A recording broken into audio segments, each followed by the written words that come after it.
Assalamu alaikum. Good day, grade 7s. Today we will be reading the story, Hey, Come On Out, and we'll also be answering the comprehension questions. So if we look a little bit about the author, it states he is Shinichi Oshii, and he was born in 1926, as we see here, and he died in 1997. And he was a Japanese writer who was best known for his short stories in which he makes observations about human nature and society. And I've actually read this story. It's quite interesting. Oshii wrote more than 1,000 short stories, as well as longer fantasy stories, detective stories, biographies, and travel articles. In addition, he was one of the first Japanese science fiction writers. Oshii's stories have been translated into many languages, and devoted readers enjoy their unexpected pirate turns. So here we have a look at a bit of the concept vocabulary, and our first word is disposal, and then consequences and resolve. So we need to read those vocab words in context. I'll start the story immediately, and then we'll go immediately into the comprehension questions. So I would like you to have your books ready or follow on the screen while we read the story. Let's have a look a bit at the background. So it says here, each year the world generates billions of tons of waste. Much of that waste is disposed of in landfills where heavy metals and toxins can leak into the environment. The oceans have also been polluted with vast amounts of trash because for many decades it was common practice to get rid of chemicals, garbage, and even nuclear waste by dumping them directly into the ocean. So what we see, the word here disposed means to get rid of. Toxins means poisonous or harmful chemicals. And we see the word here common practice. It was common practice to get rid of chemicals in the ocean. Okay, common practice means it was normal. It was a normal thing many years ago. All right, and we also see the word vast. Vast means a lot, okay, or big amounts. So let's start on the story. So that gives us a bit about the background of the story known as Hey, Come On Out. It's quite interesting. The typhoon had passed and the sky was a gorgeous blue. Even a certain village not far from the city had suffered damage. A little distance from the village and near the mountains, a small shrine had been swept away by a landslide. And a shrine is a place, a holy place. So this gives us the setting and the background as well, the setting as to where the story took place and everything that was happening in the natural setting. I wonder how long that shrine's been here. Well, in any case, it must have been here since an awfully long time ago. We've got to rebuild it right away. While the villagers exchanged views, several more of their number came over. It sure was wrecked. I think it used to be right here. No, looks like it was a little more over there. Just then, one of them raised his voice. Hey, what in the world is this hole? So obviously after the shrine, this holy place had been destroyed by the typhoon, okay, there appeared a hole. And the people were talking about this hole in the ground. We're on the next page now, grade 7s. Where they had all gathered there was a hole about 1 meter in diameter. They peered in. To peer in means to look in, but it was so dark, nothing could be seen. However, it gave one the feeling that it was so deep, it went clear through to the center of the earth. There was even one person who said, I wonder if it's a fox's hole. Hey, come on out, shouted a young man into the hole. There was no echo from the bottom.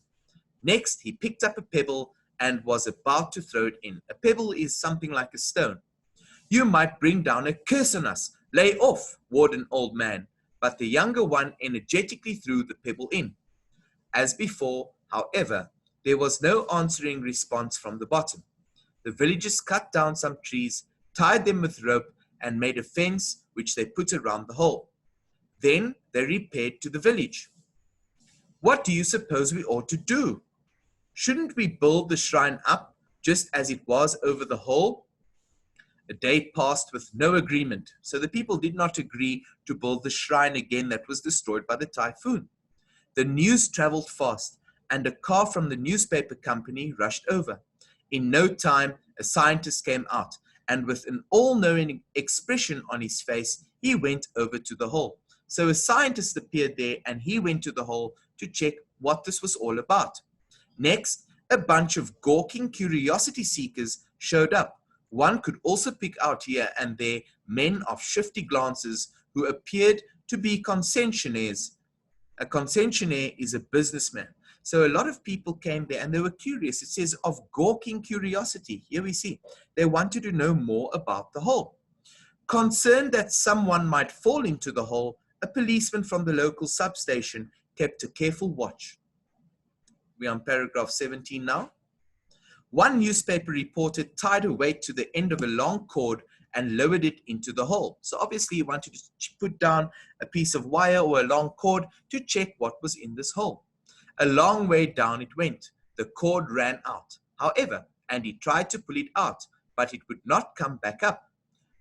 I'm predicting from the story, grade 7, that something scary is down here, if you can pick it up as well. 2 or 3 people helped out, but when they all pulled too hard, the cord parted at the edge of the hole. Another reporter, a camera in hand, who had been watching all of this, quietly untied a stout rope that had been wound around his waist.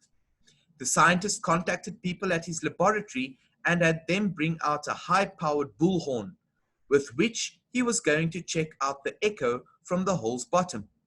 Now, a bullhorn is something that makes a huge amount of noise, and they wanted to blow this bullhorn into the hole to check if it would echo back. He tried switching through various sounds, but there was no echo. The scientist was puzzled. Puzzled means he was confused, but he could not very well give up with everyone watching him so intently. He put the bullhorn right up to the hole, turned it to its highest volume, and let it sound continuously for a long time. It was a noise that would have carried several dozen kilometers above ground, but the hole just calmly swallowed up the sound. In his own mind, the scientist was at loss, but with a look of apparent composure means he was calm, he thought he was confident.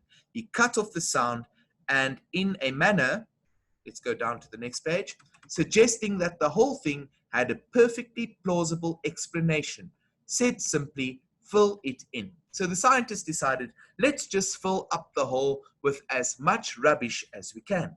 Safer to get rid of something one didn't understand.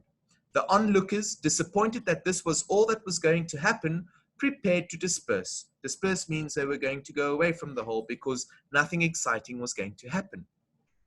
Just then, one of the concessionaires, having broken through the throng and come forward, made a proposal. He made a suggestion. Let me have that hole. I will fill it in for you. We'd be grateful to you for filling it in, replied the mayor of the village. But we can't very well give you the hole. We have to build a shrine there. If it's a shrine you want, I'll build you a fine one later. Shall I make it with an attached meeting hall? Before the mayor could answer, the people of the village all shouted out, really? Well, in that case, we ought to have it closer to the village. It's just an old hole. We'll give it to you. So it was settled, and the mayor, of course, had no objection. The concessionaire was true to his promise. Remember, concessionaire is a businessman. It was small, but closer to the village. He did build for them a shrine with an attached meeting hall. About the time the autumn festival was held at the new shrine, the hole filling company established by the concessionaire hung out its small shingle at a shack near the hole. The concessionaire had his cohorts mount a loud campaign in the city. We've got a fabulously deep hole. Scientists say it's at least 5,000 meters deep. Perfect for the disposal of such things as waste from nuclear reactors. So now grade 7s, we see the word disposal in its context. Okay, perfect for the disposal, for throwing away. Disposal means to throw away. Right, for you grade 7s, you will complete reading the story. As you see, it's quite interesting. There we have the next 2 vocabulary words. The first one, consequences, that's the pronunciation, consequences and resolved. So I'd like you to find that out as well. And then you would go to the next page where you will find the comprehension check questions, questions 1 to 5. And that is what you will complete for me for your homework. Assalamu alaikum. Good day, grade 7s.